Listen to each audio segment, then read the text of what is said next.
नमस्कार मित्रों, entity course Mars Patna में आपका स्वागत है। और मैं प्रताप रुद्रा, जैसा कि मैंने पिछले वीडियो में आपको एनटीटी कोर्स के बारे में बताया था, इसकी क्या उपयोगिता है उसके बारे में बताया था, इसके सिलेबस के बारे में बताया था। सिलेबस के बारे में आपको और भी आगे डिटेल अच्छी तरह से बताया जाएगा। और अब हम इसका कोर्स जो है शुरू करने जा रहे हैं। इसका सिलेबस के अनुसार में आपको बताने जा रहे हैं कि ये कैसे क्वेश्चन एराइज होंगे। सबसे पहले तो है कि इसके दो पेपर हैं, एक थ्योरी है और एक प्रैक्टिकल है। थ्योरी पेपर में पेपर 1 है बाल मनोविज्ञान, चाइल्ड साइकोलॉजी, जो कि मात्र 10 नंबर के क्वेश्चन आपको एराइज किए जाएंगे। 10 ही नंबर का होगा और आपको उसी हिसाब से अपने जवाब लिखने हैं। हमने नोट्स भी तैयार किया है, जो कि नोट्स आपको संबंधित सूत्र से, व्हाट्सएप ग्रुप से या अन्य स्रोतों से आपको मिल जाएंगे। वो डिस्क्रिप्टिव है, आपको उस हिसाब से, समय के हिसाब से आपको शॉर्ट करके लिखना है या कम उचित शब्दों में लिखना है। 200 शब्दों में कहे 200 में लिखना है, 100 शब्दों में कहे 100 शब्दों में लिखना है, उस हिसाब से। और आप एक चीज़ ये देखिए कि आपको वही क्वेश्चन कितने तरह से एराइज किए जाएंगे। आपको कंफ्यूज नहीं होना है कि इसका अलग आंसर होगा, उसका अलग आंसर होगा। सारे के आंसर एक ही तरह से लिखे जाएंगे। जैसे है कि एक तरह से क्वेश्चन पूछे जा सकते हैं कि बाल मनोविज्ञान से आप क्या समझते हैं। फिर उसी को पूछा जाएगा बाल मनोविज्ञान का अर्थ तथा परिभाषा दीजिए।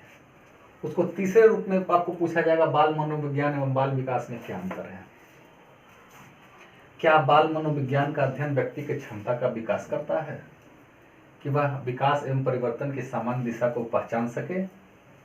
क्या यह विज्ञान बालकों में वांछित व्यवहारिक परिवर्तन की दिशाओं को स्पष्ट करता है। क्या बाल मनोविज्ञान का अध्ययन बालकों को सफल मार्गदर्शन करता है। तो सारे के आंसर एक ही तरह से होंगे। हो सके इसी चीज को और जोड़ दे, इन प्रश्नों को आपको और एक साथ जोड़ दे। लेकिन इसमें है थोड़ा सा बाल मनोविज्ञान एवं बाल विकास में क्या अंतर है, इसको थोड़ा सा अलग से आपको 10 लाइन दिखाना होगा, ठीक है ना।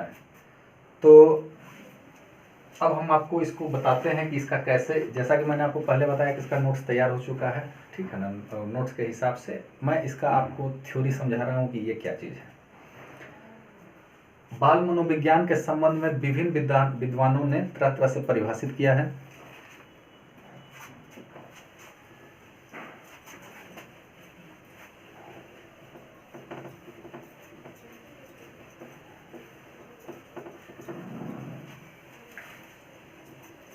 इसमें बहुत सारे विद्वान हैं जिन्होंने लिखा है, बताया है।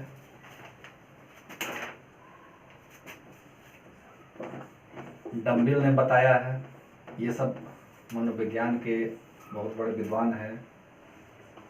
वुडवर्थ ने क्या लिखा है, वुडवर्थ ने लिखा है, ये सारे आपको नोट्स में मिलेंगे। जेम्स ड्रेवर ने क्या लिखा है, कैसे परिभाषित किया है। क्रो ने कैसे परिभाषित किया है। थॉमसन ने इसको कैसे परिभाषित किया है।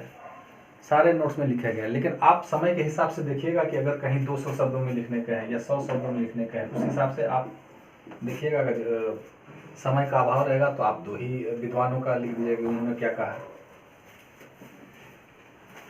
तो इस कोर्स में बाल मनोविज्ञान का ये महत्व है कि आपको बच्चों के मनोविज्ञान को समझना होगा कि बच्चों का मनोविज्ञान क्या है, उसकी क्या साइकोलॉजी है, क्या सोच है, क्या समझ है, उनका व्यवहार क्या है, और हम कैसे उसको इस शिक्षा के प्रति हम जागरूक करेंगे, कैसे उसको सांचे में ढालेंगे। इसीलिए ये एक प्री प्राइमरी शिक्षक होने के लिए ह्यूमन साइकोलॉजी को और उसमें भी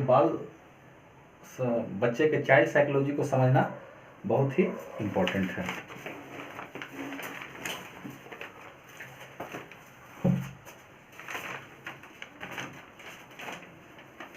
अब है कि बाल विकास और बाल मनोविज्ञान में अंतर।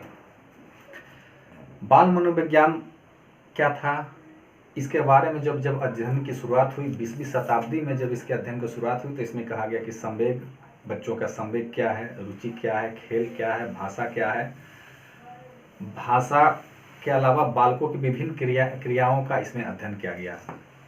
लेकिन जैसे जैसे ये लोकप्रिय होते गया, इसमें रिसर्च बढ़ते गया, साइंस टेक्नोलॉजी इसमें बढ़ते गई तो इसे और भी चीज़ों से जोड़ा गया और इसे बाद में बाल विकास के रूप में इसको परिभाषित किया जाने लगा।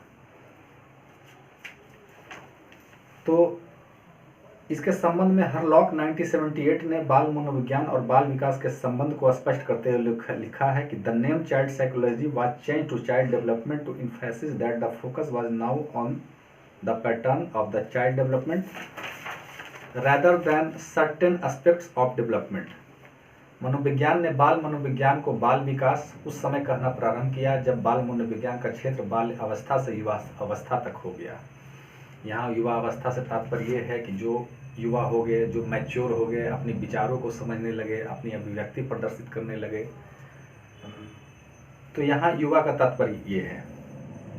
तो इस तरह आप ये समझें कि मनोविज्ञान की अपेक्षा बाल विकास को अपेक्षाकृत अधिक विस्तृत क्षेत्र है। बाल विकास में बहुत सारे क्रियाकलाप जोड़े गए, वही बाद में डेवलप हुआ तो बाल विकास का उसमें कंसेप्ट डेवलप हुआ।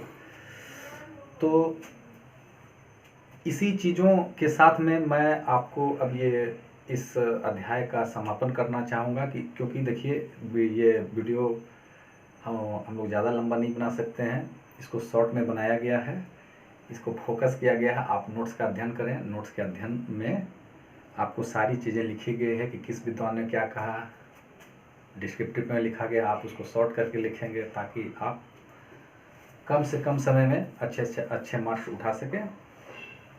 इस तरह इसमें बाल मनोविज्ञान के से संबंधित 20 क्वेश्चन इसमें दिए गए हैं। आप नोट्स का अध्ययन करेंगे और नोट्स के हिसाब से 20 क्वेश्चन का आप अपना रिवीजन करेंगे।